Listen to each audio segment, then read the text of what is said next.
as welcome.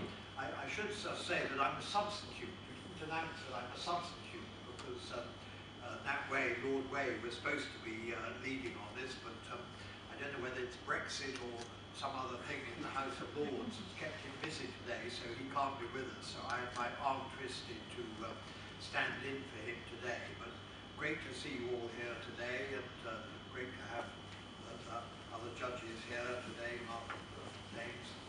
Good to see you all here, and all your presentations, all your work has been most impressive, not just the people here today, but everybody else. I know it started with a very long list, everybody worked hard to bring them, and we were very impressed by all the presentations made. I spent 22 years in Hong Kong in total. In fact, look, my office has disappeared. It was on there. I spent 10 years there, right on the corner there, Jardine Mass. That was my office there. In fact, you introduced me as a director of Jardine Mass. I was a director of Jardine Mass in Hong Kong. Now I'm a director of Matheson Company, which is a London engine charter. So I'm not there, back in Hong Kong at the moment, but I go back from time to time, and going back to Hong Kong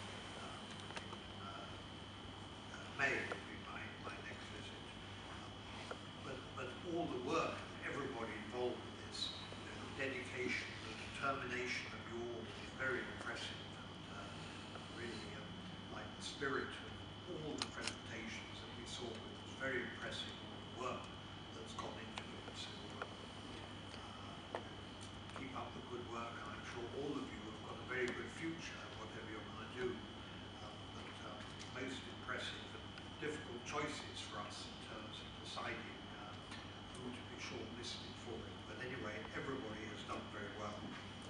As I said, I spent 22 years in Hong Kong, and yes, Hong Kong has some challenging times at the moment, but I'm a perpetual optimist on Hong Kong. It's got a great future, a lot of positive things continue to go on there. And obviously people worry about the slowdown in China, but growth of 6.5% is still huge, much bigger in absolute terms than years ago. The growth of the Pearl River Delta is above the average. That's a bigger link for Hong Kong. And Hong Kong as Asia's world city is a great opportunity. Obviously part of Belt and Road, but it's not just related to China, but also the whole of Asia, the links between Hong Kong and Southeast Asia, Northeast Asia, Japan, Korea, Taiwan, and so on. So Hong Kong always bounces back, and I've seen over the many years of involvement lots of challenges, but I'm always optimistic. The spirit of Hong Kong takes us always through. A few years ago I was back visiting in Hong Kong, and I spent 8 years there when I lived there as chairman of the Hong Kong Tourism Board, promoting Hong Kong. And the government there twisted me to do an interview on YouTube. So I did a YouTube message, and I said in that, you can look at it, just type Martin Barrow YouTube, and you'll see the video, the 2-minute video, and I was talking about the vitality of Hong Kong, the spirit of Hong Kong. You get off the aeroplane, and I'm energized as soon as I go back to Hong Kong. So I much love going back. Everybody here is from Hong Kong? And so I always love going back, and much look forward to my visit there again in a few weeks. And entrepreneurialism is all about, is what Hong Kong is all about. That's what created Hong Kong, entrepreneurialism. And the can-do spirit, we have to keep up, the minimum bureaucracy, all the things which make Hong Kong great. Of course, the rule of law is in great shape. Almost next year we'll be celebrating 20 years since the handover. Lots of good things going on. So, as I say, I'm an eternal optimist. I'm much looking forward to your presentations. Thank you all for all the big efforts you've made tonight. Look forward to seeing your presentations now. Thank you very much.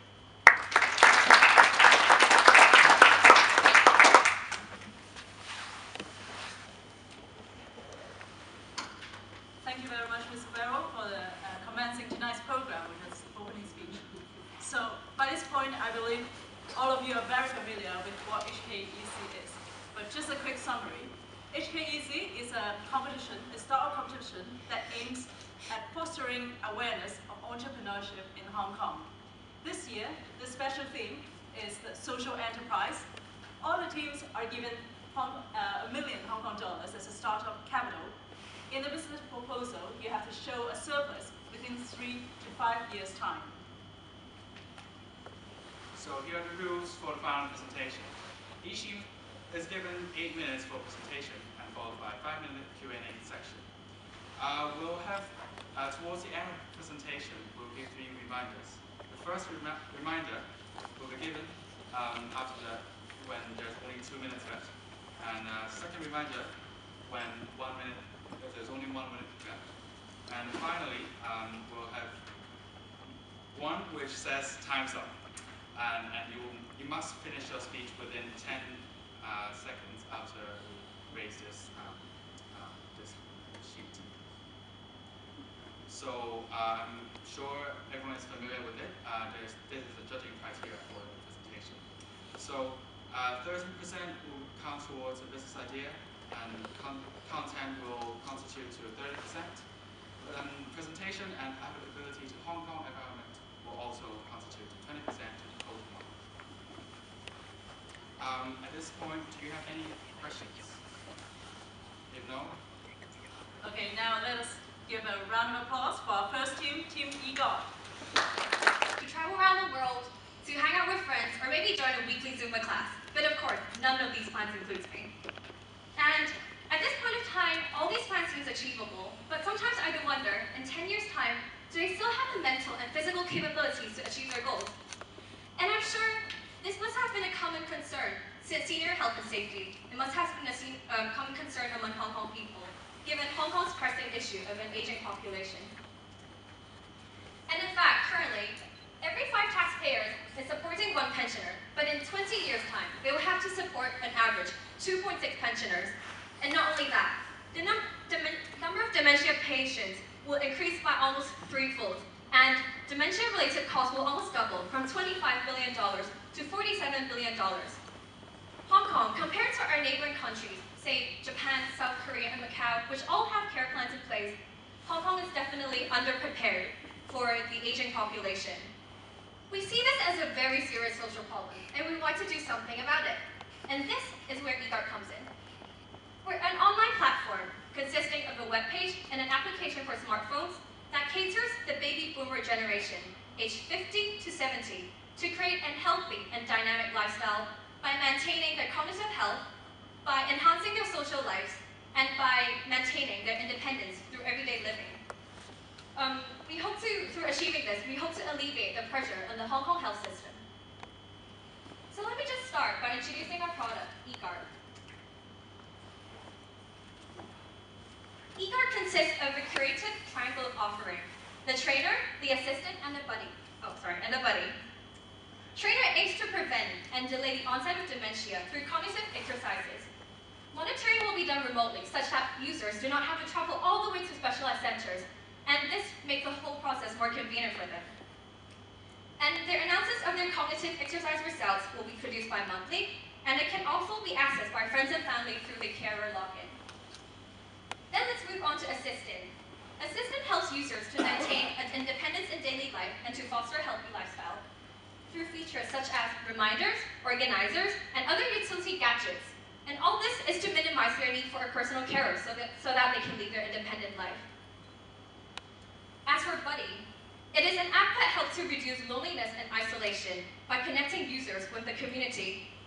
Users can browse and participate in nearby social events through our events billboard, which will be a list showing the nearby events around them. And on top of all these 3, we also have a separate component, the carer, which is available for friends and families of users, such that they can gain access to the user's cognitive exercise scores, progression, and also their activities. There will also be an option for their carer to pay for users if desired. Users will also be able to communicate with their carer if they need help and assistance, say a visit to the GP. So this connects carer and the user through our app. Here's an example of our application interface. As you can see, our main features include enlarged font sizes, personalized designs, and also localized games, making the whole experience more interesting and user-friendly for the users. So I will now talk about competitive analysis. There is currently a moderate competition in the market, and we have identified two vital competitors. The first one is the 6Art Frontend. It's an application created by the Hong Kong Alzheimer's Disease Association. And the second one is Lumosity. It's the market leader of the cognitive training program. So what stands out about eGuard? eGuard has an aim of creating independent and dynamic lifestyle, while the other competitors only focus on single dimension. eGuard serves as an innovative and comprehensive online tool to accommodate the unmet demand of the 50 to 70 years old, while Lumosity covers all age groups and 6Art Frontend only focus on dementia patients. Its inclusion of the local characteristics, personalized elements, and carer feature differentiates us with the other competitors. Our service is easily accessible via multiple electronic platforms, and which provides long-term and in-depth tracking and analysis. Our business model is simple. Firstly, target consumers will realize their needs for prevention, and then they'll purchase a subscription for eGuard. And then they'll receive feedbacks and results bi-monthly, which the data will be reviewed with the consultants. And we'll continue our efforts in developing and improving our application. So why do we focus on this market? There's currently a very limited service and products in this market, and we see there's a huge market potential. Senior health and safety is a growing concern for many Hong Kong families, and it is expected that in 20 years' time, the number of dementia patients will reach to 330,000. Now moving on to our pricing strategy. With our diversified and comprehensive service, we are still able to price our products lower than our main competitors at $28 per month. And at this price, we expect to break even by year 3, and we will also offer a 3-month free trial to attract new users. In year 4, we plan to significantly lower our price from $28 to $8 per month in a bid to stimulate growth in our subscription users and also to widen our consumer base. We hope to benefit a wider population. Our short-term goals include achieving 500 subscriptions in year 1, 2,000 in year 2, and 8,000 in year 3. We also intend to develop and launch 1 to 2 new features every year. In year 4, when we have a sustainable consumer base, we aim to develop partnership with researchers in an effort to support dementia-related research using our data and experience. And here's our year-by-year financial analysis. I'm not going to go through all the numbers, but our main key points are that by year 3, we'll be able to earn a net profit of over $1 million and with 8,000 users. And our marketing strategies will be divided through 2 mediums. Our online platform will be targeted to the carer, namely the family and friends of the user, and our offline channels will target the elderly users themselves. So in short, why should you choose eGuard? eGuard caters an underserved elderly care market through an innovative and comprehensive triangle of offerings. eGuard has significant growth potential, and we will empower the baby boomer generation to develop an independent and dynamic lifestyle. We believe eGuard would deliver high health, societal, and economic impact to Hong Kong because, as the saying goes, an ounce of prevention is worth a pound of cure. Thank you.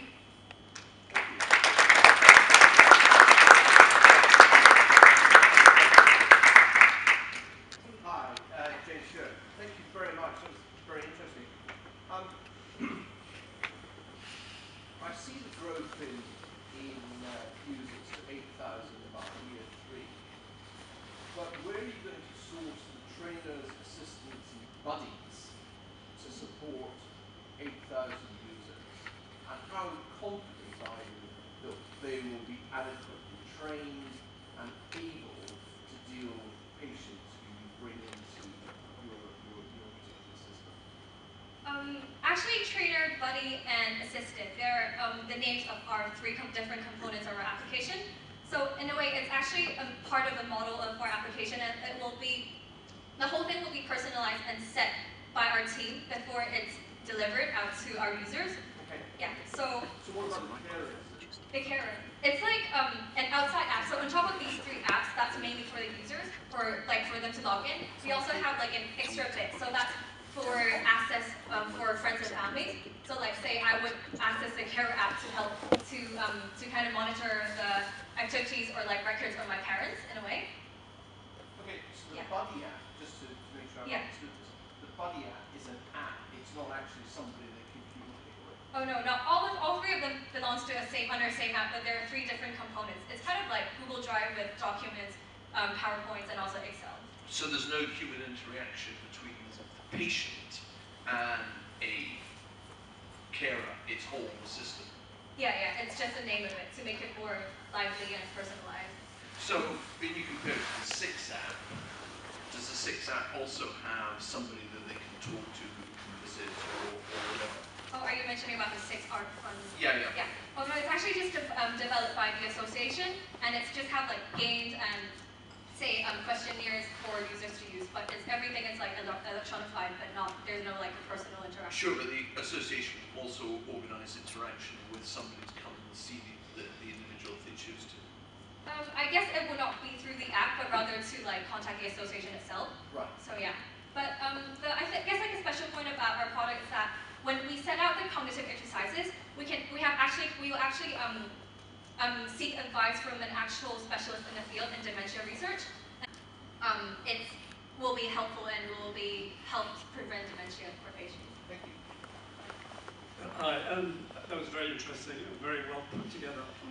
My concern is how you get somebody with dementia, or the early stages of dementia, or their family member to buy into this. Dementia is a very lonely, debilitating disease. Yeah.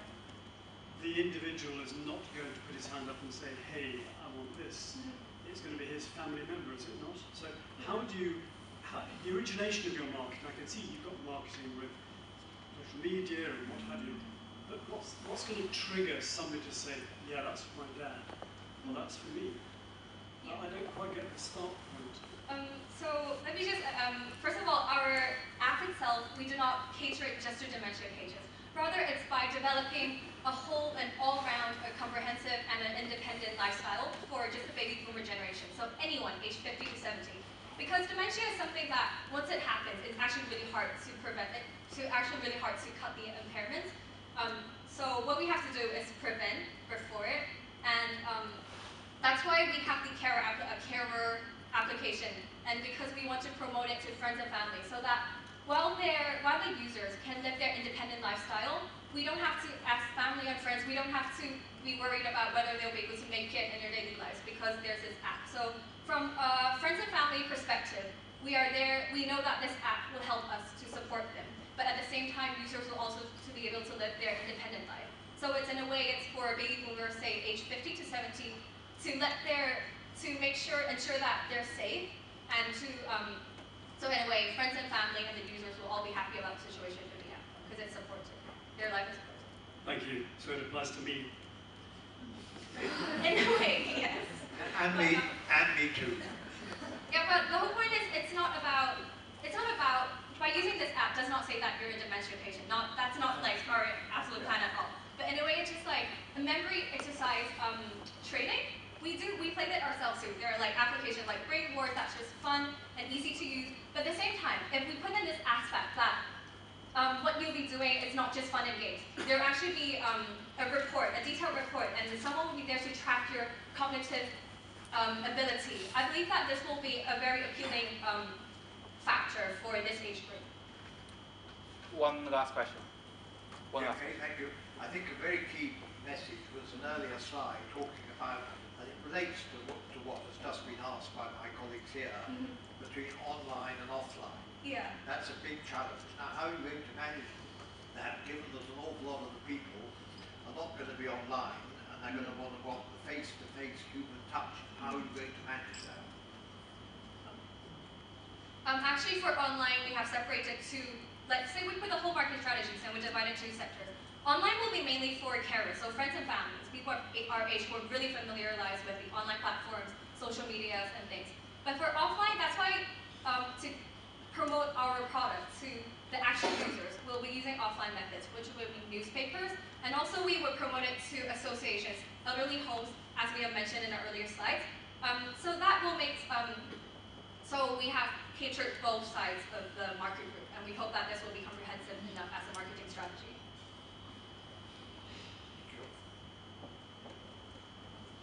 Great, thank you very much. Thank you all. Good evening, ladies and gentlemen, and thank you for inviting us today. We are from the University of Bristol.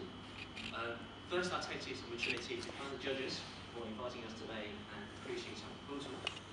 And secondly, and most of all, thank you to our mentor, Winston Yap, who has given very constructive feedback and sincere help throughout the creation of this competition.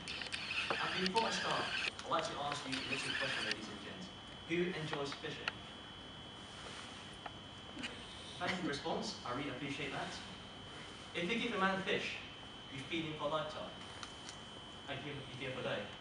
If you actually teach him how to fish and give him the spot to fish, you feed him for an entire lifetime. And this is exactly why WasteQuest exists with this matter. So today's presentation, I shall answer you 3 questions. Why do it exist? What do we actually do to contribute to that race to reducing cost? And how do we actually do to actually make it more sustainable? A little bit of motivation for you all Harry Potter fans. Earlier this year, Black woman, 45-year-old called Noma, was appointed to play in the West End Theatre called Harry Potter and First Child Play. This is, however, caused a huge controversy because of her skin colour. J.K. Rowling has said, it does not matter who plays the play, the skills and the quality matter. However, discrepancy in the society tells us that this huge problem is what WasteQuest needs to address thoroughly. And this is where we start. So for Hong Kong as a national city, we are not away from this problem. In Hong Kong, there are more than 310,000 South Asian minorities aged between 14 and 57. And in such a significant population, this, however, discrimination manifests itself in workplace and in salary. For example, Hong Kong people like us, with earning about 31,000, we are not able to actually earn the housing. And the 60% of minorities having such kind of discrimination from academic study shows ethnic minorities are the ones that are suffering. So in here, earning less about 10,000 Hong Kong dollars per month, which is equivalent to British sterling, about £1,000. This means they can afford the shelter, afford the drinks, afford food, and let alone they're running low in fuel in their life. This, as Hong Kong as an Asia world city, we should be ashamed of calling ourselves a pseudo-Asia world city. Should we embarrass ourselves for having such problem existing in Hong Kong? This is a significant problem. WasteQuest, our team for Asia, recognise that this has caused a dire and serious consequence. For example, for Hong Kong companies, firstly, we have caused a reduced internal efficiency caused by the discrimination where ethnic minorities are unwilling to actually explore their skills so that companies can actually fulfill the potential. And secondly, because they are very discriminated, they do not have the lack of qualifications, they lack the social mobility, and they lack the motivation to actually go upwards in a career ladder. This means that it's causing even more social instability in Hong Kong, as you see last year. So now understood why we actually exist, we shall move on to what do we actually do to address this problem. In this diagram shown, we've got 3 stakeholders, namely the minorities, firstly, which we have to A, and the corporate clients. And WasteQuest is situated in the middle in this stakeholder relationship. What we actually do is that we offer consultancy advice to corporate clients for a fee, and in return we use this as a sponsorship to help out the ethnic minorities, which I shall discuss later in the later slide. This diagram is evident that this interrelated stakeholder relationship means that it's a win-win scenario for both minorities and corporate, and because WasteQuest is in the middle, we benefit from both sides. This shows us we've got a business potential expansion, which is incredibly beneficial to us all. What actually services actually provide to help this? Firstly, we actually provide a corporate consultancy service. For example, we look at this company's equity and diversity policies and HR policies, etc. we give them advice and we correct these flaws in the content and rectify accordingly. And secondly, we also run training workshops in office environment, and in particular, unconscious bias, which is a hot topic at the moment in training. So we offer conflict management courses such that these corporates are aware of such problems. And thirdly, we also bridge the gap between the corporate clients and the minorities by actually running more minorities workshop, teaching them language skills, CP workshop, vocational qualification courses in Hong Kong, which resembles the BTEC or HND in the United Kingdom. So hopefully, if they have these skills, they actually can't be career ladder. So you understood what we actually do. So how exactly can we make ourselves more sustainable? So showing the first graph of revenue customer projections, you see there's a rising trend because of our increased clients, increased revenue, and increased market share. The first reason actually for this is that the Hong Kong SAR government incentive in making companies even more international by actually recruiting global talents. These local companies will come to us for professional advice in how to actually employ these international cultural employees, and such that they could benefit from us in their future expansion. And secondly, is because we are target clients are large corporate local Hong Kong companies, which have the finance resource enough of them. They've got ambition to expand internationally, however, they lack insufficient experience in international understanding. So these examples include Café de Corral restaurant in Hong Kong and centralized properties in Hong Kong, which employs more than 17,000 employees without a single South Asian minority. As we explore these large corporates, the benefit is that we can exploit the business networking such that we could exploit on their word of mouth marketing. So it's highly credible, highly low cost, and can expand rapidly in this, which leads us nicely to the next profit projection, whereby you see with increasing market share, we've got increased profit and increased revenue. The point to note is we've got increased expenditure. That is because we've got increased customers, we've got increased material cost, and increased staffing costs. This means that we've got increased expenditure. This is partially compensated by the increased profit. For example, with a gradual increase from year 1 to third year, we'll actually reinvest our profit in the business with 75% in first year, 30% in third year. We also give up dividends in the third year to roll royalties to the investors so they can actually give us more funding later on in past fifth year. The increasing market profit margin shows that we've got a sustainable model for Hong Kong, which makes that actually a very sustainable future. So to conclude, we answered how we do it, what we do, and why it actually exists. So with a starting capital of 1 million, we have solved the problem of racial inequality in Hong Kong, offering solutions both socially and economically. We also have a projected profit, and actually we have solved the problem in Hong Kong with that, which helps us safeguard our Asia World City image. With profit margin increasing, this shows we are our future sustainable model for Hong Kong in the future. So thank you very much, and that's the end. Thank you for your attention, and now I'd like to invite Jeffrey Sharp from my team for question and answer for audience for the video answer. Thank you very much. Thanks very much. One of the things I was looking for when I've been investing in unquoted companies is what's special. And what I mean by that is how do you differentiate yourself from potential competitors? Now, I don't know the extent to which racial discrimination or discrimination is prevalent within Hong Kong. I can take your word for it. And it could be racial prejudice, it could be sexual prejudice, it could be whatever sort of prejudice. So I'll assume that that prejudice exists, although I suspect it may be enshrined in law, a deterrent to any discrimination on either of those grounds.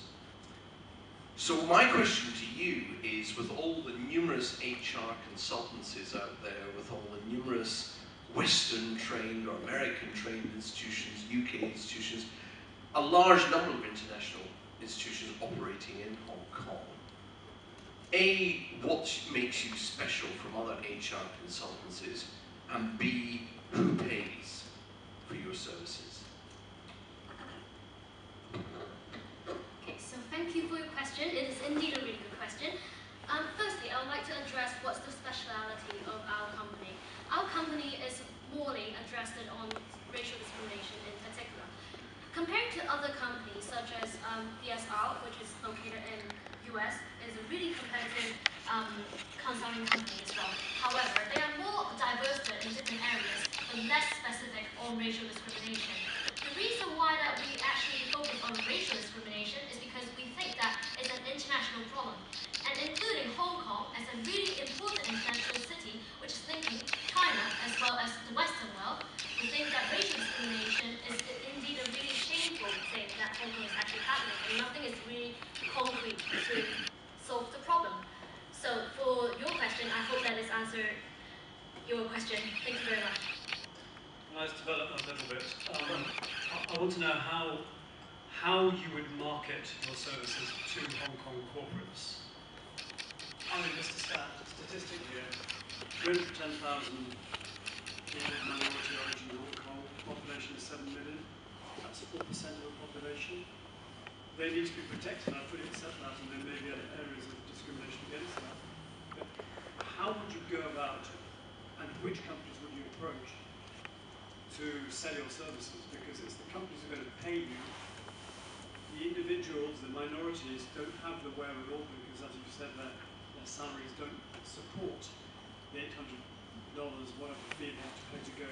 They're not going to pay. The company's going to have to pay. So that's your source of income. And I'm not quite sure how you're going to catch them or persuade them that they need you. So, yeah, thank you very much for the question.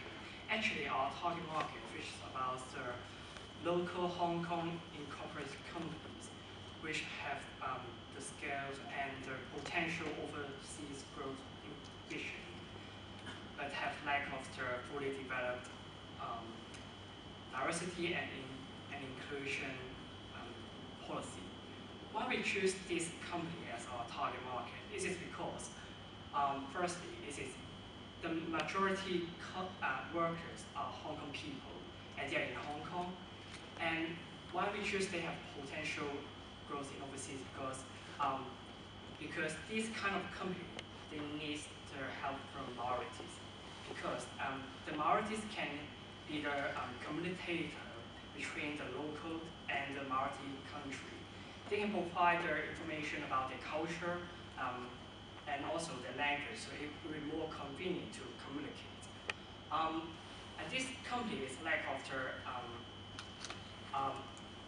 experience to handle the case of the racial and the bias.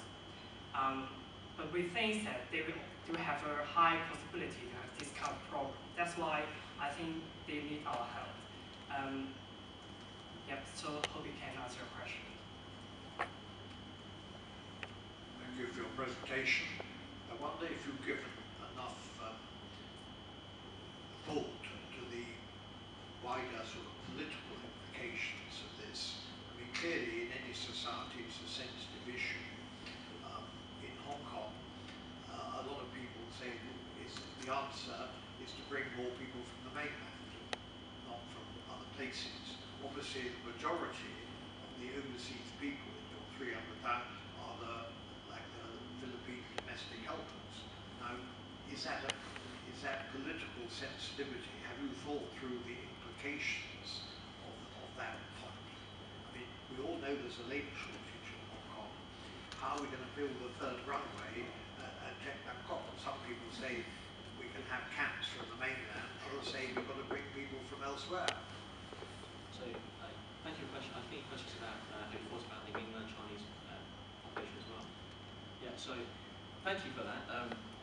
So we've got ethnic minorities or migrants actually from South Asia, we've got people from Indochina, we've got people from Australasia, and indeed mainland China.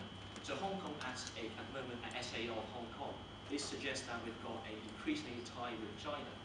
This, however, causes a market gap with the government because as we approach towards China, we're neglecting the extra labour source coming from Indochina and Vietnam and from Southeast Asia, I think.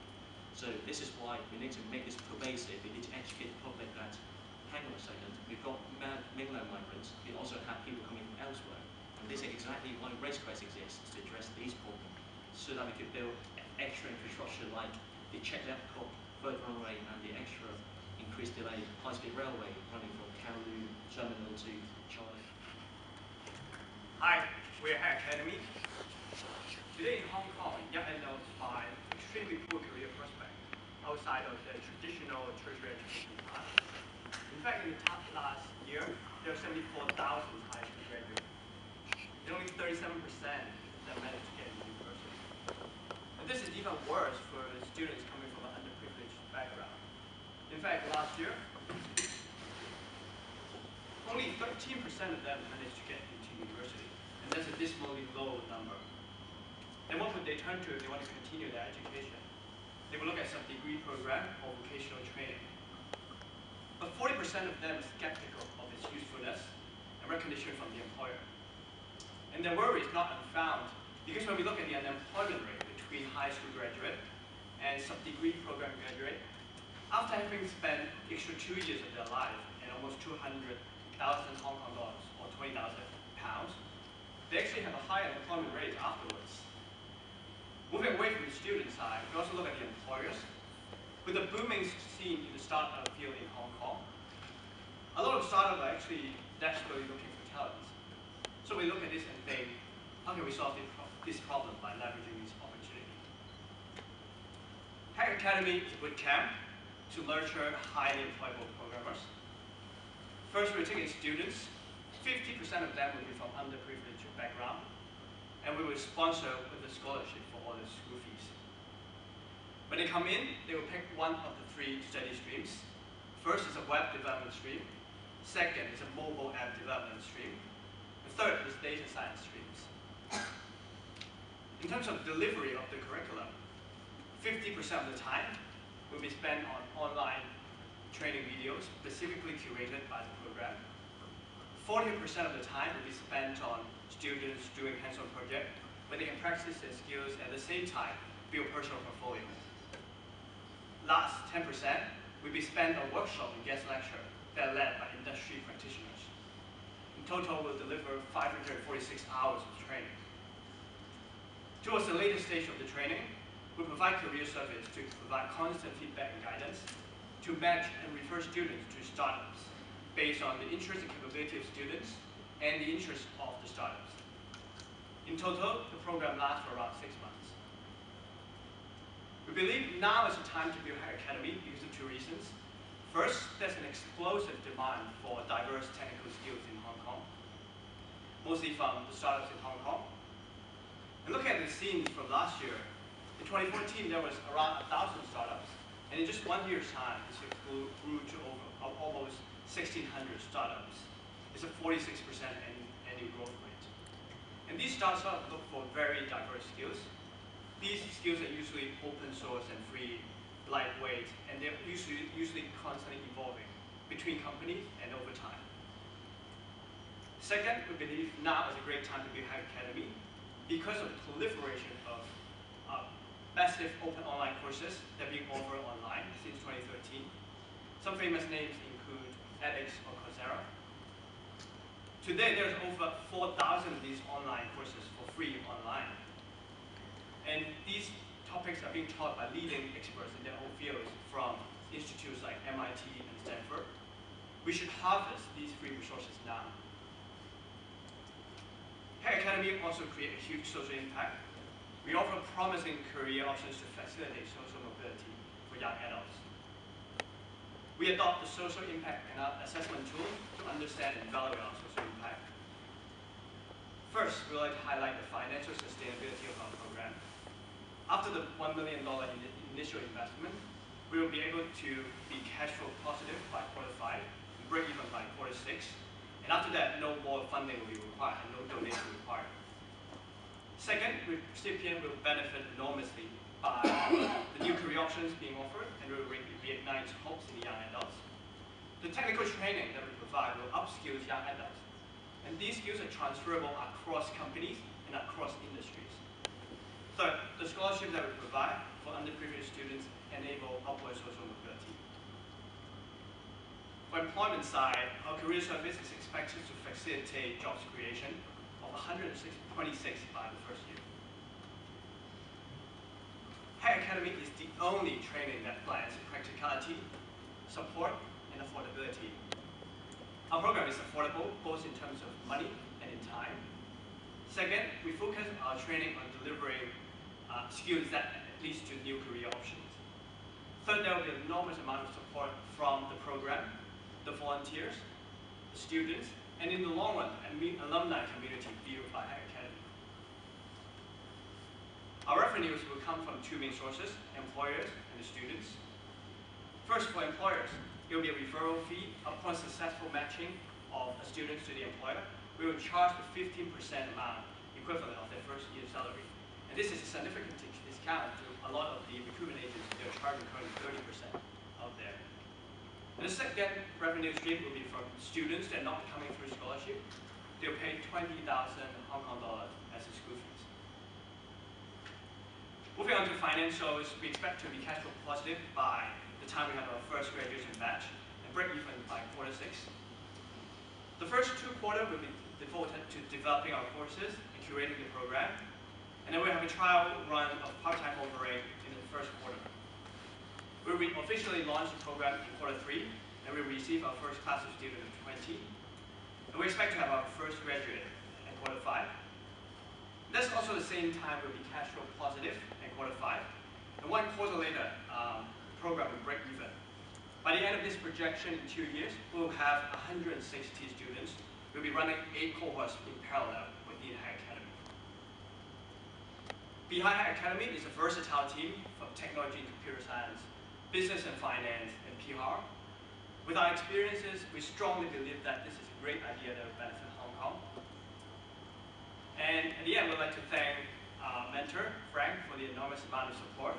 Thanks the organizing committee for putting this competition together. Thank you.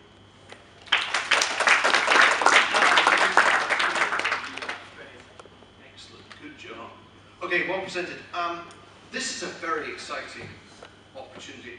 I don't know what you guys want to do for the rest of your lives. I suppose it's work for HSBC or Goldman Sachs or something, but this is worth thinking about. Let me tell you why. Many years ago, I invested in a company called FI International, and it was set up by now Dame Shirley, I think Steve Shirley, who was an ex-female ICL programmer, programmed in COBOL.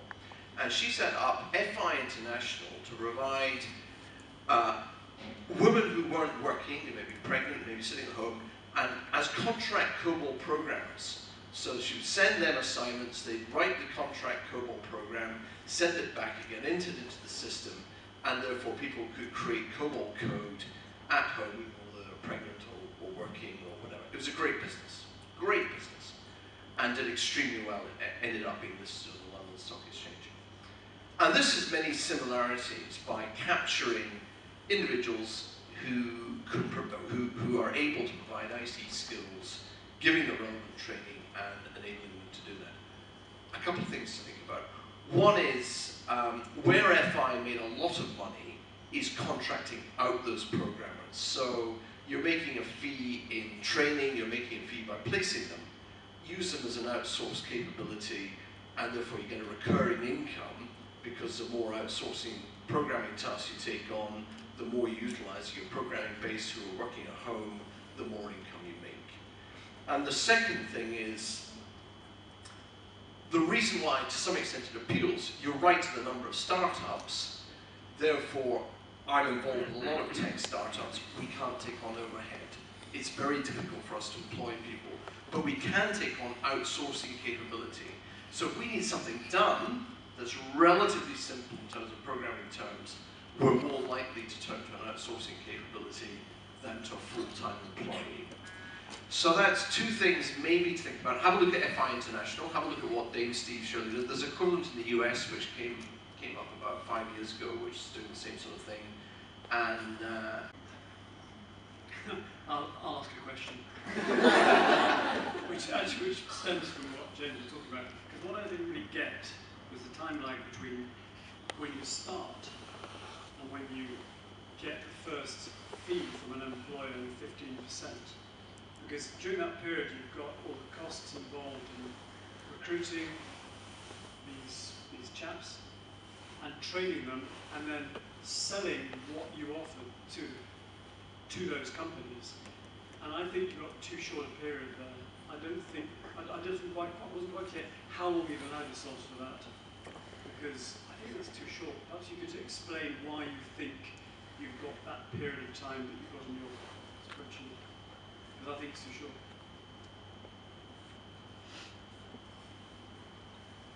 Actually, there are quite a number of numbers here, but let me explain it in brief.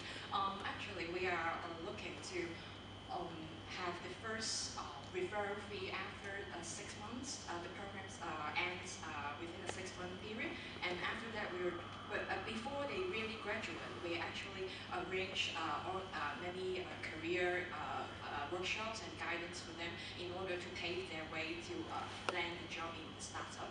And so, in our estimation, we expect the first batch of referral fee to come in after 6 months. So, and because we've done, according to some statistics surveys in the market, that we know there are actually a very desperate demand of this kind of startup talent. So we are assuming that 70% of the graduates can successfully land a job in the startup. So it is actually a relatively conservative projection. Yeah.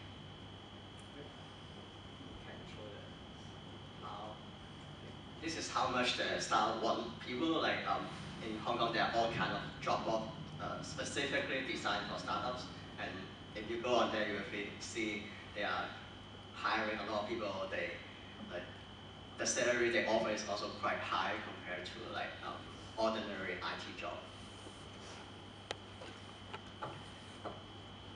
Thank you for the presentation. One of the slides highlighted practicality. Can we just show that again? Can you find that? Because I'm always concerned, do we really understand what practicality means? And what is your definition? How to keep it simple, how to be practical, how to be down to earth. There is a great tendency to overcomplicate. So will you explain to me what is your understanding of practicality?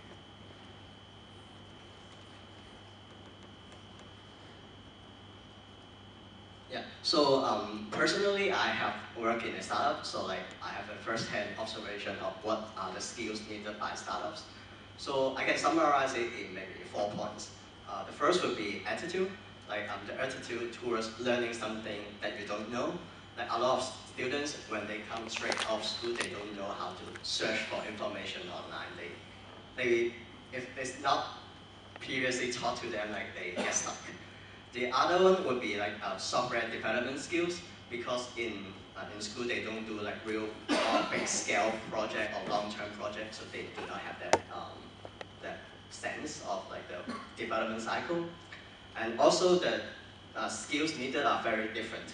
Like on the left, you will see the skills needed by, these are technical skills needed by startup, and those are technical skills needed by the enterprise.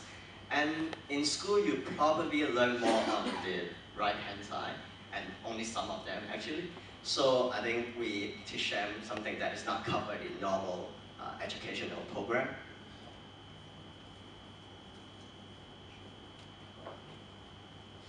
And one last thing is like, in startups, they use a lot of specific tools and like software that they don't use a lot, they don't teach in school. So for example, like this one is called Git.